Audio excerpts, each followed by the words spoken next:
Live here in the Weather Center to tell us how chilly it will be in the morning. Down into the 40s, Scott. In fact, we're already in the 40s. We heard from Dom. We've had 2 clean days in a row in terms of the weather and the cars on the track, and we're going to get 3 in a row tomorrow. Right now, we already have temperatures down into the 40s. 47 in Kokomo, 48 Muncie and Lafayette, 46 degrees in Richmond. Still hanging on to 51 in Indianapolis, but it is going to be much cooler out the door tomorrow morning. A chilly start.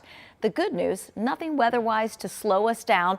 Early morning temperatures in the low 40s. So I grab the jacket if you're going to be out and about early in the day. Won't necessarily need it all day long. Temperatures will climb from the 40s early on to near 60 at noon, and then high temperatures with lots of sunshine in that Thursday forecast, 65 to almost 70 degrees. We've got a big time warm up coming our way. We'll talk about 80s and rain chances in the 7-day. All right, Angela, thanks so much. An Indianapolis man was just sentenced to 7 years in prison after children found his loaded gun. A 4-year-old was shot and killed. Tonight we're learning that 27-year-old Terrell Jackson has a history of gun violence. In fact, some of it dates back to his own childhood. In this case, Jackson pleaded guilty to neglect of a dependent. 4 children found Jackson's loaded handgun in a dresser drawer at a Cumberland apartment back in July of 2023. A 6-year-old accidentally shot and killed his 4-year-old sister. Jackson was the boyfriend of the child's mother. But this wasn't his first run-in with law enforcement. In fact, Jackson's first arrest happened when he was just 11. Then at 15, he was found responsible for a gang murder. Jackson went to juvenile detention, but then aged out when he turned 21. The Cumberland shooting happened 2 years later. I understand I need to be held accountable, but I want the chance to continue working, supporting my children, and becoming a better man.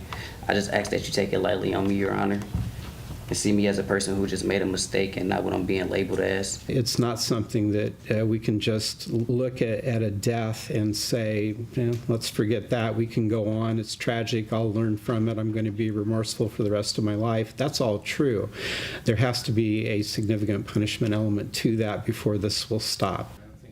So the judge sentenced Jackson to 7 years in prison plus 2 years of home detention. Jackson was not at the apartment at the time of that shooting. A great-grandmother was watching 5 children. Now to a drug investigation in Fishers tonight that uncovered more than 200 pounds of marijuana and landed 2 people behind bars. Police tell it was all part of a trafficking operation transporting the drugs between Michigan and Indiana. Now, we just got the court documents in this case tonight. They say back in March, a detective was monitoring a Snapchat account advertising weed and THC products. Several of the posts reportedly showed those products, plus large sums of cash and a truck that police say was tied to the drug activity. Now, 23-year-old Brendan Grubb and 26-year-old Ian Heath are charged with felony dealing and possession. We are aware that there's changes going on in the federal government. It's currently still in Indiana a Schedule I controlled substance, which means that it has no medicinal value. But I believe that is being changed federally, and we'll see if that ends up getting changed on the state level. Police used license plate readers to track down the truck. Both Grubb and Heath appeared in court today. Their jury trials are now set for October. Tonight, there is significant damage to an apartment building on the south side of Indianapolis after a car crashed into it. IFD shared these photos on social media showing the scene near Thompson Road and Carson Avenue. Now, according to the firefighters, the driver told them she is not sure how it happened. Medics took the driver and her 1-year-old child to the hospital to get checked out. Fortunately, no one was seriously injured. Apartment management now helping residents find somewhere to stay until that building is repaired. Tonight, firefighters say a man is lucky to be alive after exposure to high levels of carbon monoxide inside a home here in Indianapolis. Now, the situation also sent 5 emergency responders to the hospital. IFD got the call around 1:45 this afternoon for an unconscious person. Thing is, they didn't know why he was unconscious. Turns out firefighters say he was using a gas-powered concrete cutter in a basement without ventilation. Crews got him out and to the hospital. Firefighters confirmed tonight that he is under a doctor's care. 3 firefighters and 2 medics were treated and released from the hospital. It took more than 2 hours to ventilate the house. Firefighters tonight are urging people not to use anything gas-powered inside, especially when there is zero ventilation. You can request a CO detector from IFD and they'll install it for you.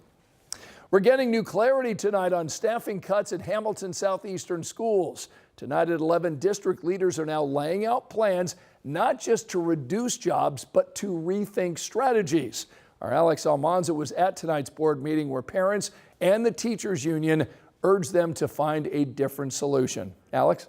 Well, at Hamilton Southeastern's central office, district leaders gave families a clearer look at where the jobs stand tonight. Now, the big update is 6 teachers are off the cut list because of staffing changes, retirements, or resignations. So that means technically the district will cut 12 teaching jobs instead of 18. Tonight, a difficult budget conversation. HSC first said 18 K-6 teaching positions were being eliminated, but now the district says 6 of those teachers have been removed from the RIF list. That leaves 12 teachers still impacted. This hasn't been something that we've taken lightly or that we just decided to do this year. We've been working, hoping that attrition would take care of some of the declines that we were seeing in enrollment. District leaders say the main reason for the cuts is declining enrollment. HSC says enrollment dropped 4.1% over the last 3 years. The district says K-6 classroom reductions for next year match that same decline. We don't intend to issue more notices for reduction in force. So where we are and where we're projecting for staffing is where we're going to be come the fall. And now we're just working through the process of making sure we've got everybody in the right places. But the cuts go beyond teachers. HSC says more than 40 non-teaching positions are also being eliminated. The budget task force was asked to find at least $5 million in ongoing cuts. Tonight, HSC said the total impact could be more than $7 million. This is not a turn the switch on, turn the switch off. This is a continuous process, analysis, refining recommendations, and probably the new norm for quite some time. The Teachers Association says HSC had other options. In a written statement, HSCA President Tyler Zerby said the union proposed retirement buyouts, saying, quote, "We hope district leadership will continue to work collaboratively with the union to exhaust every possible alternative before resorting to RIFs in the future, because teachers are not line items in a budget that can simply be cut." The district says it has taken other cost-saving steps. Those include department efficiencies, position absorption, contract negotiations, and salary hold decisions. That was the HSC superintendent and CFO that we heard from earlier. Now, HSC leaders say staffing details could still change before school starts. Meanwhile, the district launched a new finance webpage tonight. They say it's meant to make school funding easier for families to understand. Scott? All right, Alex, thanks so much.